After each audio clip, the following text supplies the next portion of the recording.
Hello বন্ধুরা, শুভ দুপুরবেলা। মঙ্গলবার আজকে সানভি কিচেন থেকে সবাইকে স্বাগতম। আপনারা কেমন আছেন? আশা করি ভালো আছেন বা ভালো থাকবেন। তো দেখুন আজকের মেনুতে কি আছে। আজকের মেনুতে আছে গরম সাদা ধোয়া ওঠা ভাত, আছে আলু সিদ্ধ, মূলো ভাজা কাঁচা লঙ্কা দিয়ে, আছে ছোলার ডাল, শুকনো শুকনো করে করা হয়েছে, কারণ মেয়েকে স্কুলে দিয়েছিলাম। একদম সকালের ডালটা আগে করে নিয়েছি, মেয়েকে পরোটা আর ছোলার ডাল স্কুলে করেও দিয়েছি, আর একটা টিফিনে ফুট দিয়েছি। আর দেখুন সয়াবিন তরকারি। আজকে মঙ্গলবারের মেনু এই পর্যন্ত।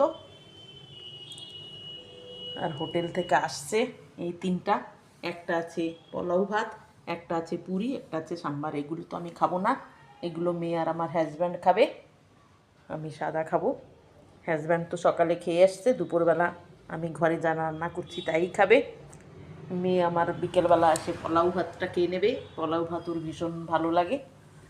তো এখন আমি খেয়ে নিই, ভীষণ খিদা পেয়ে গেছে, সকাল থেকে প্রচুর কাম, মাজা ঘষা ধোয়া পূজা সব কমপ্লিট করেই এখন খেতে বসছি। ভালো থাকুন, সুস্থ থাকুন, সবার মঙ্গল কামনা করি দুপুরবেলা। রাধে রাধে।